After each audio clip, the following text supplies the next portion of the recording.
பெண் பிள்ளை இல்லாவிட்டாலும் மனிதர்கள் குறை சொல்வார்கள்.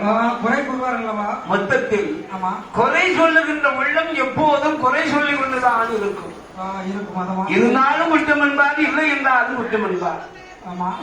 சொல்வார்கள், வாழ்ந்தாலும் ஏசும் தாழ்ந்தாலும் ஏசும் வையகம் இதுதான் மூதையர்கள் சொல்லி இருக்கிறார் அல்லவா? ஆமா.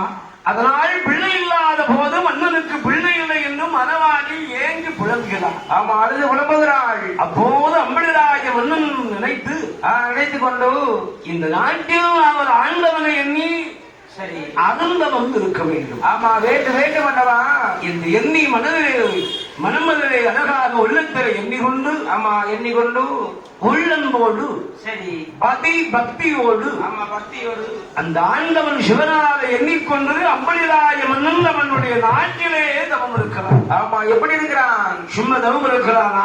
எப்படியோ பச்சை கொங்கலிக்க மரங்கள் எல்லாம் வெட்டி கொண்டு வந்து சரி அந்த மரங்களை எல்லாம் 21 படிகளாக கட்டினான். ஆமா, கட்டுகிறாங்களவா? 21 படிகளாக அமைத்து கொண்டு அந்த 21 படிகளுக்கு முன்னாலே கொண்டு அழகாக கொலவாளை கொண்டு நிறுத்துகிறார். சரி, அந்த கொலவாளை நிறுத்தி கொண்டு அதற்கு முன்னால் ஆணை நீள குழிகளை வெட்டுகிறார். ஆமா, வெட்டுகிறான். ஆழ நீள குழிகளை வெட்டி கொண்டு வேள்விக்கு உகந்த மரங்களை எல்லாம் காய்ந்த மரங்களை வெட்டி சாய்த்தான் அல்லவா?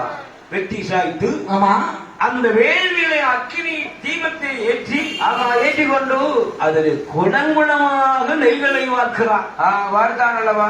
அம்பலிராஜ மன்னன் பார்த்து கொண்டு மூளையாக கொண்டு சாம்பலாடி புகை போடுகிறார். போட்டான் அல்லவா? அம்பளியம்பட